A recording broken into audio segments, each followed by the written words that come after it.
জামিল চোখ পিটপিট করে খুব ভালো করে আইরিনের দিকে চাইলো, যেন যাচাই করছে ও সুন্দর কিনা। মুখটা ফ্যাকাশে ফর্সা, গালের ত্বক চকচকে গ্লাসের মতো, চোখ ঠোঁট নাক ভালোই তো, বলল। হ্যাঁ, ঠিকঠাক। তাহলে স্বার্থ ভাই আমাকে কেন পছন্দ করলো না? প্রশ্নটা করতে গিয়ে আইরিনের স্বর বুঝে আসে, চোখ টলমল করলো ফির। জামিলের সহজ চেহারা অন্ধকার হয়ে গেল এবার। ফোঁস করে শ্বাস ফেলল সে, একটু চুপ থেকে বলল। আপনি একটা গান জানেন? শুনেছেন? আইরিন নাক কুচকালো। এই সময় গানের কথা কে বলে? লোকটা কি জুৎসয় সান্ত্বনা দিতেও শেখেনি? জামিল তক্ষুনি প্লাস্টিকের বোতলে আঙ্গুলের টোকা দিয়ে তাল দিতে দিতে গুনগুন করলো। আইরিন বুঝতে পারলো, কিন্তু বলল অনীহা নিয়ে। আমি বাংলা গান শুনি না। Very bad. নিজের সংস্কৃতি ভুললে হবে না, এসব মনে রাখতে হবে। এখন বিদেশে সেটেল হতে যাচ্ছেন, কিন্তু মায়ের মতো পাঙ্কু হবেন না যেন। আইরিন চোখ প্রকট করে বলল।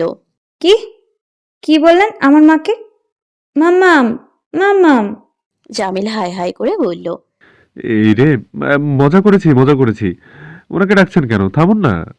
রোকসানা ব্যস্ত ছিলেন, কোলাহলই শুনতে পাননি। আইরিন শান্ত হলো, পরপর বলল। আচ্ছা, আপনি সেদিন বললেন আমরা এক। কিভাবে এক? আপনাকে কে ছেঁকা দিল? জামিল সাথে সাথেই বলল। ইউষা। হ্যাঁ? বিস্মিত হলেও পরক্ষণে হেসে ফেলল আইরিন। ভালো হয়েছে। কোথায় অয়ন ভাই আর কোথায় আপনি ডিস্কো ইঞ্জিনিয়ার? জামিল মুখটা থমথমে করে বলল। ইঞ্জিনিয়ারিং নিয়ে কথা বলবেন না। রোকসানা তক্ষুনি এসে দাঁড়ালেন, নাগেটস জুস আর পপকর্ন এনেছেন। ওকে দেখে বললেন। আরে জামিল, তুমি এখানে? শিষ্টতা দেখাতে বসা থেকে উঠে দাঁড়ালো জামিল। আন্টি, কেমন আছেন? ও মাই গড, আপনাকে কি সুন্দর লাগছে। কি যে বলো, তোমার চোখে বেশি মনে হয়। না আন্টি, আপনি আসলেই বিউটি কুইন বর্ষা। যাকে, হ্যালো আঙ্কেল। হাতটা বাড়াতেই হ্যান্ডশেক করলেন নাসির। কথাবার্তা চলার মাঝেই ফ্লাইটের অ্যানাউন্সমেন্ট শোনা গেল। জামিল লাগেজটা হাতে নিয়ে বলল। আসি তাহলে, আবার দেখা হবে। এসো বাবা, সময় পেলে ডেনমার্কে ঘুরে যেও। জি আন্টি। মিস আয়োডিন, আল্লাহ হাফেজ। আপনার সফর সুন্দর হোক। আইরিন একটা ভিংচি কেটে মুখ ফিরিয়ে নিল। জামিল চলে গেল লাগেজ টেনে। রোকসানা নাসির বসে খেতে খেতে কথায় ব্যস্ত হলেন। আইরিনের হঠাৎ খেয়াল পড়ল জামিনের রুমাল ওর কোলের উপর পড়ে আছে। অমনি ওটা হাতে তুলেই ছুটল ও। রোকসানা শুধালেন। কোথায় যাচ্ছ? রুমালটা ফেলে গেছেন, দিয়ে আসি। পেছনে লাগাতার এই যে ডাক শুনে ফিরে চাইল জামিল। হাঁপাতে হাঁপাতে এসে থামলো আইরিন। সফেদ রুমাল এগিয়ে দিয়ে বলল। আপনার রুমালটা। জামিল একবার দেখে হেসে বলল। রেখে দিন, পরে যদি দেখা হয় তখন নেব। আমি রাখবো নাকি? ফেলে দেব? আপনার সাথে আমার আর দেখা করার কোনো ইচ্ছে নেই। কিন্তু আমার আছে। আপনাকে দেখলে আমার খুব ভালো লাগে। একটা শান্তি শান্তি ফিল পাই। আইরিন তাজ্জব হলো ভারী, চোখ ঝাপটে বলল। কি রকম? একটা কথা ভাবি, ভেবেই খুব সুন্দর লাগে, আনন্দ লাগে। কি কথা? জামিল মিটিমিটি হাসলো, তারপর ধুম করে বলল। ভাবি যে এই দুনিয়ায় আমার চেয়েও বড় ছ্যাঁকা খোঁড়াছে। আইরিন স্তব্ধ, বিস্মিত। রেগে মেগে কিছু একটা বলার আগেই জামিল বাচ্চাদের মতো ঝড়ের গতিতে ছুটে গেল। অমন ব্যস্ত গতিতেই চেঁচিয়ে বলল। রুমাল রেখে দিন আয়োডিন। যদি কখনো দেখা হয়ে যায়, সত্যি কিন্তু চেয়ে নেব, দাবি ছাড়বো না। আইরিন রাগে রুমালটা ওর গায়ে ছুঁড়ে মারল, কিন্তু ওই হালকা কাপড় তো জামিলকে ছুঁতে পারল না। সে তখন বহুদূর, এক হাত দূরত্বেই উড়ে গিয়ে মেঝের উপর পড়ল। আইরিন ফিরে আসতে নেয়, এক কদম এগোতে গিয়েও কি ভেবে থামে। ফিরে চায় পড়ে থাকা রুমালের দিকে, তারপর ঠোঁট টিপে এগিয়ে যায়। এক অপছন্দ মানুষের দিয়ে যাওয়া রুমালটাকে ব্যাগের চেইন খুলে ভেতরে ভরে রাখে। কখনো কি ওদের আদৌ দেখা হবে? পকেটের ভেতর মুঠোফোন বাজতেই মোটর বাইক ব্যস্ত রাস্তার এক সাইডে নিয়ে থামালো স্বার্থ। স্ক্রিনে তুষির কল। ধরতেই মেয়েটা ভীষণ উদ্বেগ নিয়ে বলল। হ্যালো, কোথায় আপনি? এই তো জামিলকে পৌঁছে দিয়ে এলাম। কেন, কিছু লাগবে? তুষির স্বর মুহূর্তেই বাচ্চার মতো শোনালো। লাগবে তো। আমার অনেক জাম মাখা খেতে ইচ্ছে করছে, ঝাল ঝাল করে। এসব আমি কোথায় পাবো? তা তো আমি জানি না। আব্বাসকে বলো বাজার থেকে এনে দেবে। মা বারণ করে দিয়েছে, বলেছে এই সময় ঝাল খেতে নেই, আপনি নিয়ে আসুন না। খেতে নেই তাহলে আমি কেন আনবো? কারণ আপনি আমায় ভালোবাসেন। ব্ল্যাকমেল করছো? এই সময় ঝাল সত্যি খেতে নেই। আমি খাবো, আমার কিছুই ভালো লাগছে না মুখে। আপনি নিয়ে আসুন। আপনি আনলে বাড়িতে আর কেউ কিছু বলবে না। জেদ করো না। তুষি চটে বলল। আচ্ছা, খেতে চাইছি সেটা জেদ হয়ে গেল? হ্যাঁ, এখন তো সবাই এসবই বলবে। ঠিক আছে, খাবোই না। মুখের উপর লাইনটা কেটে দিল ও। স্বার্থ অবাক হলো একটু। তুষি এরকম রাগ দেখায় না, এভাবে ওর সাথে কথাও বলে না। Mood swing. হ্যাঁ, ডাক্তার বলেছিলেন এখন এরকম হবে। ওরা আদুরে তুষিটা এখন তাহলে এভাবে হুটহাট রেগে যাবে? স্বার্থ নীরস শ্বাস ফেলে ফোন পকেটে ভরতে ভরতে আশেপাশে চাইলো। বিড়বিড় করলো মহাবিপন্ন মুখে। এখন আমি জাম কোথায় পাবো? সেই দুপুরে স্বার্থ গোটা উত্তরা চষে বেড়ালো জাম খুঁজতে। শেষে পাওয়া গেল ফুটপাতে বসে থাকা এক ভ্যানের উপর। পেয়েছে যখন হাত বোঝাই করে কিনে আনলো ছেলেটা। বাড়িতে ঢুকে দেখলো তুষি হাসনা বসার ঘরে মিন্টুর সাথে লুডো নিয়ে বসেছে। ও এসে পলি ভর্তি জাম টেবিলের উপর রাখলো। আপনার জাম। তুষি এতক্ষণ মুখ ফুলিয়ে খেলছিল। জাম দেখেই সব ফেলে এক লাফে উঠে দাঁড়ালো অমনি। স্বার্থ খেয়াল করলো এইটুকুতে মেয়েটার চোখ মুখ আলোর মতো জ্বলছে। এত ঘেমে নিয়ে খুঁজে আনার কষ্টটা এক লহমায় উবে গেল ওর। রেহিনুমা বললেন। ও, আমি আব্বাসকে আনাতে মানা করলাম দেখে সার্থকে ধরিয়েছিল। তুষি অবোধ স্বরে বলল। আমি আমি কই বললাম? আমি তো শুধু বলেছি আমার খেতে ইচ্ছে করছিল, কিন্তু মা বারণ করেছে। যখন কিছুতেই খাবো না, উনিই তো জোর করলেন, তাই না? বলুন না মাকে। রেহিনুমা তাকাতেই স্বার্থ ছোট্ট শ্বাস ফেলে বলল। হ্যাঁ, আমি জোর করেছি। ছোটটা নিষ্পাপ। কে কি করে আমি খুব ভালো জানি। হাসনা তাল মিলালেন। কথা সত্য। এই সেরি মেলা চালু। নাজ্জামাইরে ভালা মানুষ পাইয়া ভাঙতাছে। তুষি এখন আর কথা গায়ে মাখলো না। ওর সব মনোযোগ জামের দিকে। সব দাঁত দেখিয়ে শুধালো। মা, আমি তাহলে মা খাই? আমি ঝাল কম দিয়ে বানিয়ে দিচ্ছি দেব। না, আমি বানাবো, তুমি যাও। মিন্টু, তুমি আর দাদি খেলো, আমি পরে আসবো। হ্যাঁ। ওকে। মিন্টু দু হাত ঘষতে ঘষতে গুটির দিকে চেয়ে বলল। দাদি আসেন, আপনাকে খেয়ে ফেলি। হাসনা বললেন। কে? আমার গায়ে কয়ডা আড্ডি ছাড়া কিছু তো নাই দাদা। ওরা দুজন সোফায় মুখোমুখি খুব সিরিয়াস হয়ে বসলো। তুষি জামের পলি তুলতে গেলে স্বার্থ বলল। আমি নিচ্ছি। আরে অত ওজন নেই, আমি পারবো। স্বার্থ আর আটকায় না। বাইরে আজ প্রচন্ড গরম, থানায় যাবে না। জামিলের চলে যাওয়া নিয়েও অল্প স্বল্প মুড অফ ওর। তুষি রান্নাঘরের দিকে যেতে নিয়েও থামলো। মনে পড়েছে এমন ভাবে বলল।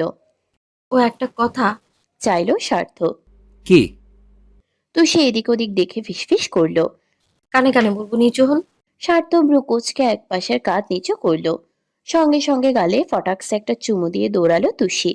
হৈ হৈ করে বলে গেল। Thank you. হেসে ফেললো স্বার্থ। রান্নাঘর থেকে ফোন কলের শব্দ আসছিল সে সময়। শোনা যাচ্ছিল ইউষার উচ্ছ্বসিত কণ্ঠস্বর। ভিডিও কল দিয়েছে। স্বার্থ ঘরে যেতে যেতে ভাবছিল, ওরা ভালো আছে? সব ঠিক হয়েছে ওদের? তুষিকে ভুলে অয়ন ইউষাকে মেনে নিতে পেরেছে তো? টানা 25 দিনের সফর শেষ করে অয়ন ইউষা আজ বাংলাদেশে ফিরল। দুটো লাগেজের সাথে আরো একটা লাগেজ বাড়তি আনতে হয়েছে। বাড়ির সবার জন্য কিছু না কিছু কিনেছে ওরা। ইউষা চোখাট পেরোতে না পেরোতেই মা, বড় মা, দিদুন, তুষি একবার একবার করে ডেকে ফেললো সকলকে। সবাই ওদের অপেক্ষাতেই ছিলেন। ইউষা সবার আগে গিয়ে মাকে জড়িয়ে ধরলো, দড়িয়ে রাখলো কিছুক্ষণ। এই প্রথম ও বাড়ি ছেড়ে এতগুলো দিন একা কোথাও থেকেছে। সবার সাথে কথাবার্তার মধ্যে খেয়াল পড়লো তুষি নেই। সে তো জানতো ওরা ফিরবে, নেই কেন তাহলে? জিজ্ঞেস করলো। তুসি নেই বাড়িতে? তনিমা বললেন। আছে তো, একটু আগে উপরে গিয়েছে। ও শরীরটা একটু খারাপ যাচ্ছে। ইউষা মুহূর্তেই উদ্বিগ্ন হয়। শরীর খারাপ? দেখি তো।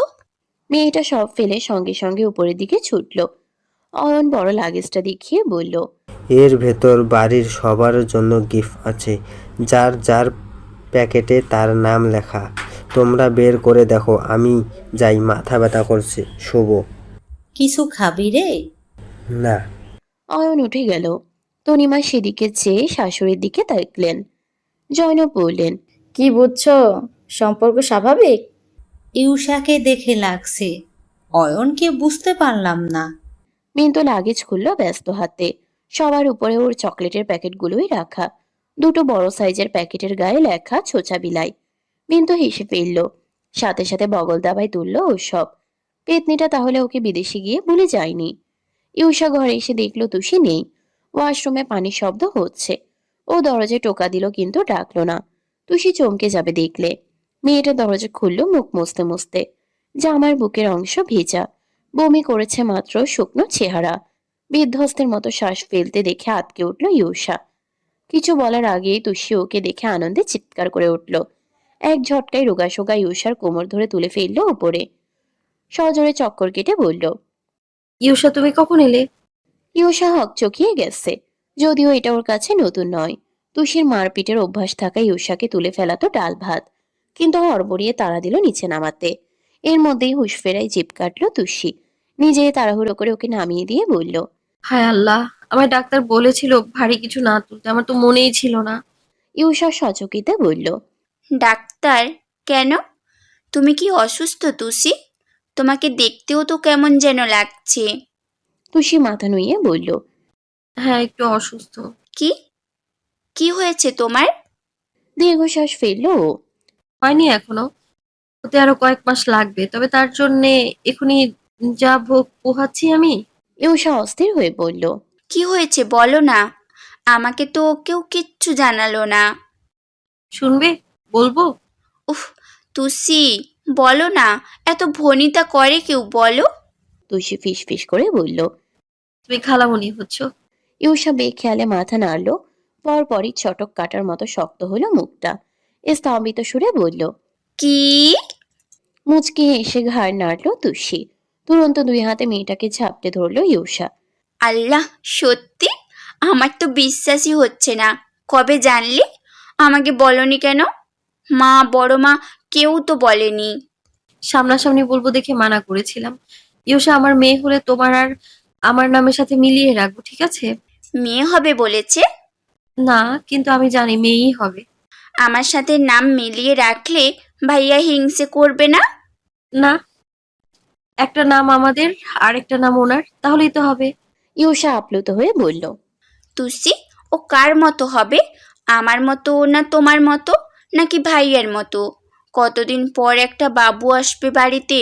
খুশিতে আমার হাত পা কাঁপছে দেখো।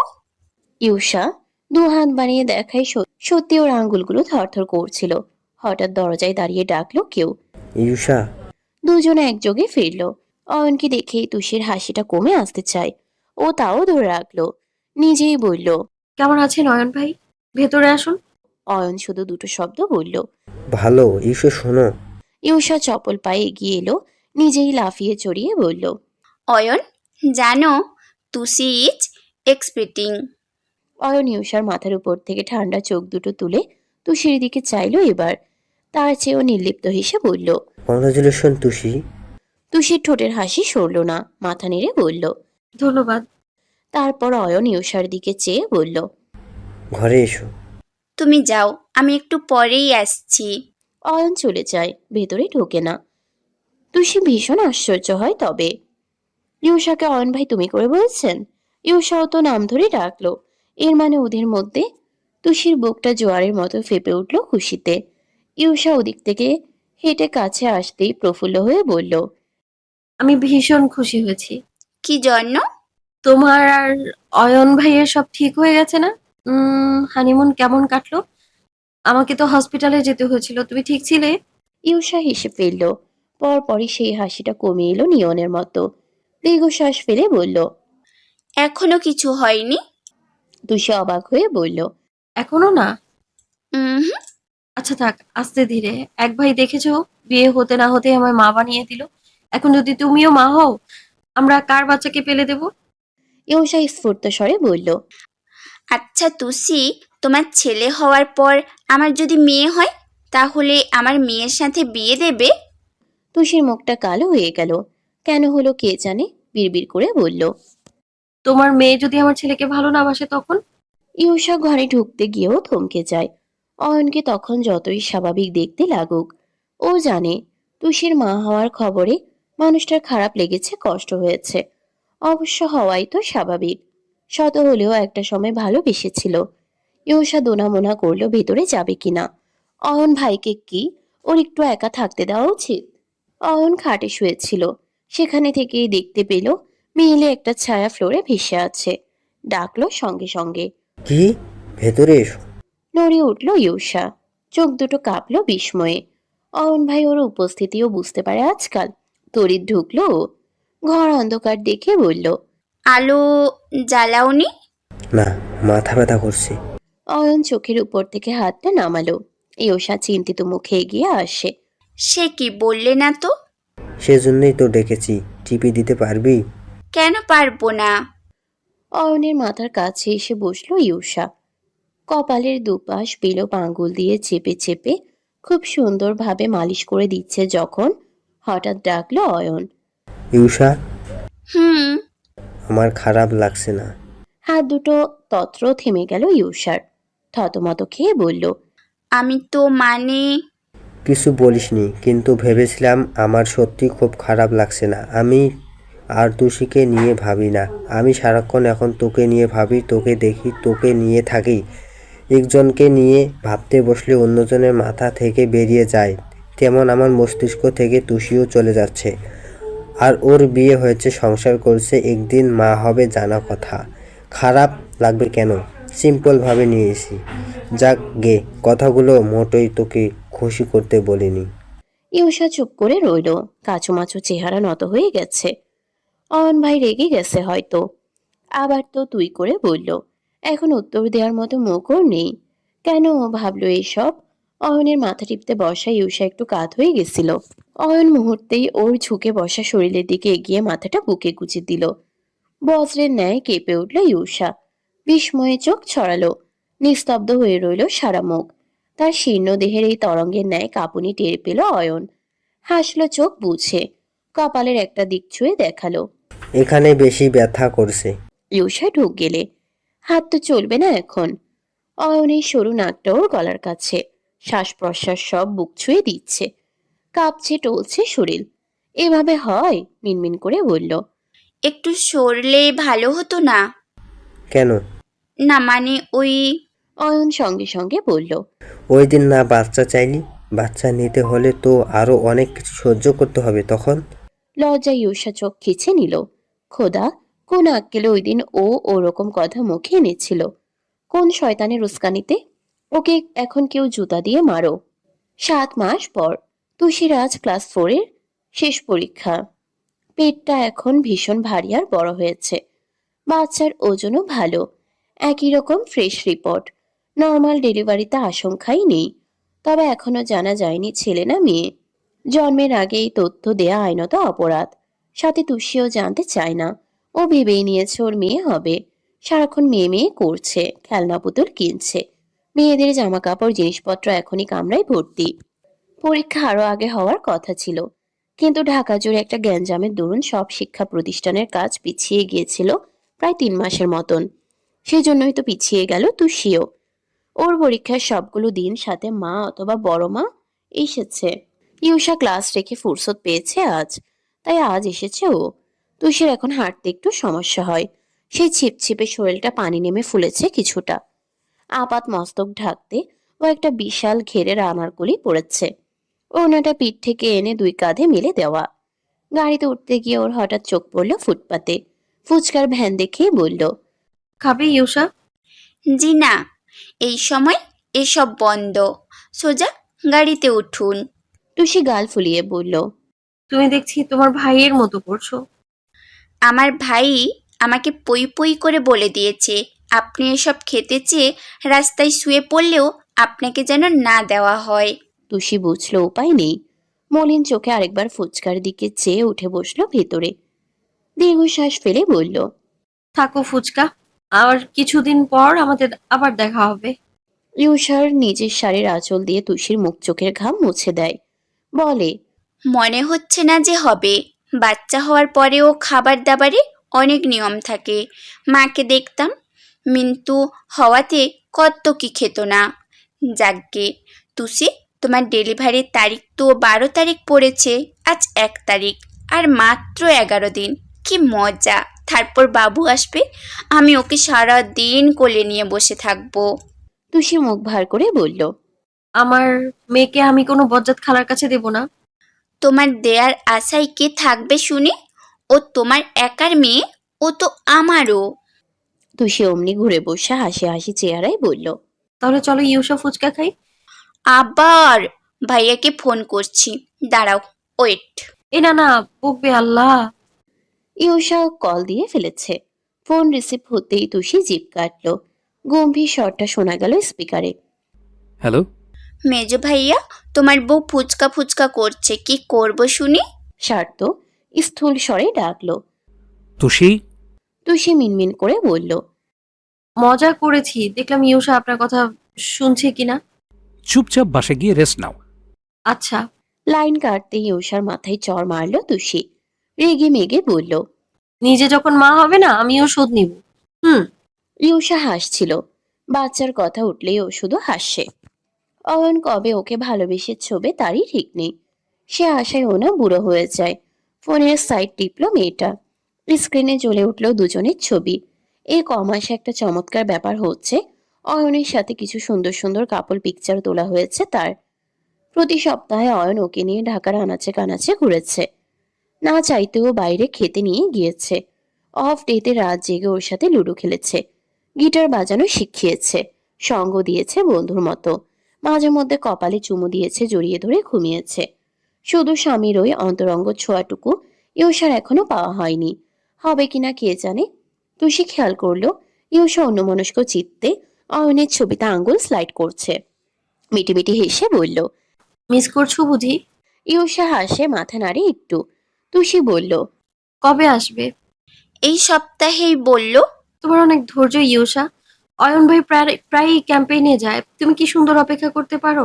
আর আমি সেবার তোমার ভাই মিশনে গিয়েছিল 5 দিনের জন্য, আমি তাতেই বিছানায় কাত হয়েছিলাম। কারণ ভাইয়ার কাজটা অনেক ঝুঁকির, কতবার আহত হয়েছে হিসেব নেই। আর অয়নের পেশা আলাদা, ও তো ক্যাম্পেইনে মানুষের সেবা করতে গিয়েছে। তোমার জায়গায় যে কেউ হলে সেই চিন্তায় এমন করতো। হ্যাঁ, এটা ঠিক বলেছো। এই যে দেখলে, আমার এই ব্যাপারগুলো তুমি ছাড়া কেউ বুঝলোই না। ইউষার ফোন বাজলো তক্ষুনি। অয়নের কল।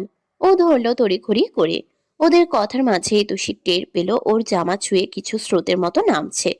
পেটের নিচ ঘেঁষে চিনচিন করে উঠছে একটা ব্যথা। মেয়ের চেহারা নকশা বদলে গেল অমনি। হাত দিয়ে ইউষার হাতটা ঝাঁকাতেই ফোন কানে রেখে পাশ ফিরে চাইলো মেয়েটা। তুষি চোখ বুজে আস্তে করে বলল। লাইন কাটো। ইউষা এক কথায় অয়নকে বিদায় দিয়ে ফোনের লাইন কেটে দিল। ফ্যাকাশে মুখে ব্রুয়ের ইশারায় পায়ের কাছে দেখালো তুষি। আতকে উঠল ইউষা। আর্তনাদ করে বলল। আয়া, ওয়েটার ব্রেক করেছে, অ্যাম্বুলেন্স, অ্যাম্বুলেন্স। সামনের ড্রাইভার বোরকে পিছু চাইলেন। তুষি দাঁত মুখ খিচ্ছে সিটে মাথা এলিয়ে দিল। ব্যথা বাড়ছে ওর। ফ্যাস ফ্যাসে দম টেনে বলল। গাড়ি ঘোরাতে বলো, নির্বোধ। ইউষার হুঁশ ফিরল যেন। ছটফটিয়ে বলল। ওহ হ্যাঁ হ্যাঁ চাচা, গাড়ি ঘোরান, হাসপাতালে, হাসপাতালে যেতে হবে। স্টিয়ারিং ধরে মোড় দেওয়া হলো। এক লেন পেরিয়ে খ্রস্ত বেগে আরেক লেন ধরলো গাড়িটা। তুষি ব্যথা সহ্য করতে চাইছিল। ইউষা প্যানিক করছে ওর চেয়েও বেশি। মেয়েটা অল্পতে এত ঘাবড়ে যায়, কিন্তু দাঁতে দাঁত কামড়ে রইলেও লেবার পেইন নেওয়ার সহ্য ক্ষমতা সবার হয়নি। প্রচন্ড শব্দে কোকিয়ে উঠল তুষি। ইউষা দিশে হারালো আরও। কেঁদে ফেলল ফুপিয়ে। বোনের মাথায় হাত বুলিয়ে বলল। আরেকটু, আরেকটু, কাকা জলদি করেন, ওর কষ্ট হচ্ছে। স্রোত নিবাস থেকে হাসপাতাল কাছে, কিন্তু তুষির স্কুল থেকে ওই হাসপাতাল দূরে ছিল। প্রেগন্যান্সির সময়টাই তুষি নিয়মিত চেক আপ ওখানেই হতো। সাইবেগে এক একটা হাল পেরিয়ে হাসপাতালের গেট ছুতে আধ ঘন্টার উপরে লেগে গেল প্রায়। ততক্ষণে ইউষা বাড়িতে ফোন করে জানিয়ে দিয়েছে শওকত কুমিল্লায় গিয়েছেন ব্যবসার কাজে। ওখানকার কিছু ক্লায়েন্টদের সাথে একটা মুখোমুখি মিটিং বসার কথা। সাইফুলও যেতেন, কিন্তু মেয়ের জন্যে থেকে গেছিলেন ওখানে। অয়ন যশোরে স্বার্থ নতুন কেস নিয়ে নারায়ণগঞ্জ যাচ্ছে আসছে। বাড়িতে সর্বক্ষণ পুরুষ কাউকে দরকার। ডাক্তার শেষ চেক আপে বলেই দিয়েছিলেন 9 মাস শেষ হলেই যে কোনো সময় ব্যথা উঠতে পারে। সেজন্যই ভাইকে রেখে গিয়েছিলেন শওকত। আর আজ দরকারও পড়ল। হাসপাতালে ছোটাছুটি সব ভদ্রলোকই করলেন। তুষিকে নেওয়া হয়েছে ইমার্জেন্সি লেবার রুমে। হাসনা করিডোরে বসে আল্লাহর নাম নিচ্ছেন। তনিমা, রেহেনুমা সবাই অস্থির চিন্তায়। ইউষা স্বার্থকে কয়েকবার ফোন করে করে ক্লান্ত হয়ে পড়েছে, ধরছেও না। শেষ কলটা দেওয়ার ঠিক আগ মুহূর্তে একটা বাচ্চার চিৎকারে হাতটা থেমে গেল ওর। চকিতে ফিরল ইমার্জেন্সি রুমটার পথে। বসা থেকে উঠে দাঁড়ালো সবাই। মুহূর্তে একজন নার্স বেরিয়ে এসে হৈ হৈ করে জানালেন, আলহামদুলিল্লাহ, মা ও বাচ্চা দুজনেই সুস্থ আছে। স্বার্থ নারায়ণগঞ্জে গিয়েছিল। কদিন ধরে এখানকার একটা কেসের খুব চাপ। তুষি হাসপাতালে শুনেই পঙ্খী রাজের মতো ছুটতে ছুটতে রওনা করলো অমনি। ঘেমে নিয়ে দিগ্ভ্রম সে। ইউনিফর্ম ভিজে চপচপ করছে। হাসপাতাল প্রাঙ্গণে এসেও স্বার্থর চিন্তায় সব এলোমেলো লাগলো। কোন দিকে যাবে ও, কোন ফ্লোরে? চাচাকে কল করতে পকেট হাতালো। স্ক্রিনে দেখলো আগে থেকে অসংখ্য মিসড কল উঠে আছে। বাইকে থাকায়ও টের পায়নি। মুখ চোখে হাত টলতে টলতে কল ব্যাক করলো স্বার্থ। সাইফুল ধরতেই শুধালো, হ্যাঁ হ্যালো, কোন দিকে তোমরা? আমি তো মিন্টুকে নিয়ে একটু বাইরে এলাম, বেবি শপে। তুই লিফটের নিচে যা। স্বার্থ ছুটলো ফের। লিফটে এত ভিড়। দেশের সব রোগী একদিনে কি এখানে এলো, নাকি স্বার্থর চোখে এই 5 জন মানুষই বেশি বেশি লাগছে? একজন পুলিশ অফিসার লিফটে উঠেছে, ঘামছে দরদর করে। বাকির একটু কেমন কেমন চোখে চেয়ে চেয়ে দেখলেন। চতুর্থ তলায় আসতেই স্বার্থ সবার আগে নেমে গেল। পরপর থমকে দাঁড়ালো পা ছোড়া। এটা তো কেবিন ফ্লোর, এখানে কেন বললো চাচ্চু? তুষিকে কি কেবিনে শিফট করে দিয়েছে? বাবু হয়ে গেছে ওদের? বিস্ময়ের সাথে সাথে স্বার্থর মুখে অন্ধকার নেমে এলো। চসূচক শব্দ করলো চোখ বুঝে। ওর ইচ্ছে ছিল বাবুকে ও সবার আগে কোলে নেবে। 12 তারিখের সব কাজও আগে ভাগে সারছিল সেজন্যে। আর সেটাই হলো না। কিন্তু কোন কেবিনে সবাই? সবগুলোর দরজাই একই রকম। স্বার্থ এদিক ওদিক তাকানোর মাঝে ইউষা বেরিয়ে এলো 12 নং দরজাটা খুলে। ফোন হাতে বাইরে কথা বলতে যাচ্ছে। তবে স্বার্থকে দেখে এক চিৎকার দিয়ে ছুটে এলো সে। মেজো ভাইয়া, স্বার্থ ঘুরে চাইলো। ইউষা হৈ হৈ করে বলল, অভিনন্দন, তুমি বাবা হয়ে গেছো। আমি ফুপি আর খালামণি হয়েছি। স্বার্থ ইউষার মতো খলবলিয়ে হাসতে পারল না। ঠোঁটের কোণ সাবলীল রইল, জিজ্ঞেস করলো, তুষির কি অবস্থা? ও কোথায়? ওই তো, ওই দিকে যাও। স্বার্থ সবেগে এগুলো সেদিকে। কেবিনের ভেতর হাসনা আর রেহেনুমা আছেন। দুটো চিকন বেড দুই পাশে। এক পাশের দেওয়ালে এসি ঝুলছে। পরিচ্ছন্ন সুন্দর কেবিন। তুষি মিশে আছে একটা বেডের তোষকের সাথে। ঘুমোচ্ছে বোধ হয়। স্বার্থর ভেতরটা আরো হু হু করে উঠল স্ত্রীর ক্লান্ত আনন্দ দেখে। না জানি কত ব্যথা পেয়েছে তুষি, কত যন্ত্রণা হয়েছে ওর।